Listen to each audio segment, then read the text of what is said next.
In other news tonight, the government is confident of achieving self-sufficiency in rice, but the Department of Agriculture says rural banks have an important role in achieving such end.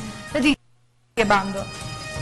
Agriculture will sustain growth for the second quarter of 2013. Speaking before rural bankers of the Philippines, Agriculture Secretary Professor Alcala said rural bankers will play a pivotal role in providing funds for farmers to have the resources to sustain production. There were 600 rural banks scattered all over the country. However, they account for only 2% of total banking resources, amounting to 7 trillion pesos. Alcala said rural banks are a key for inclusive growth in the countryside. Pag-uwi niyo po sa inyong mga bangko-bangko ay pwede na pong isipin. Pwede na po palang magpahiram sa mga maliliit na magsasaka. Pwede na po palang magpahiram din sa mga mangingisda sapagkat meron na pong magandang programa ang Department of Agriculture. Programa pong walang iwanan. Sapagkat noong pong dati, kung datihan po ang aming projection is only on the production, this time, wala po kami, ang programa po walang iwanan. From farm to table po ang ating isinusulong sa Department of Agriculture.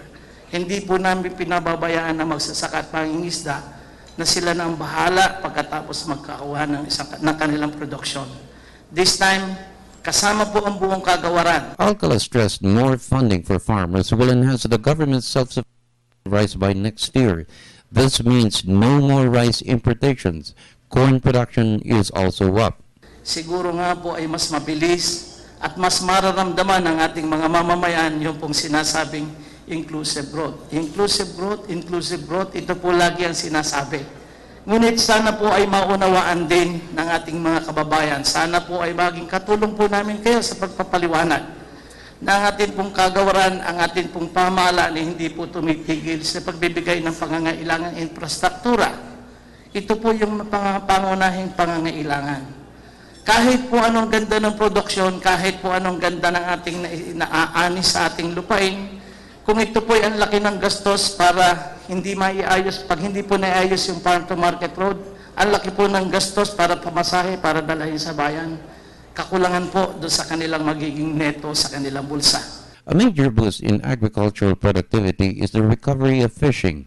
Alcala said the ban of fishing in several areas has led to a bountiful harvest. Overfishing has been a major problem in the past, which has left our fishermen with lesser catch, less income to feed their families.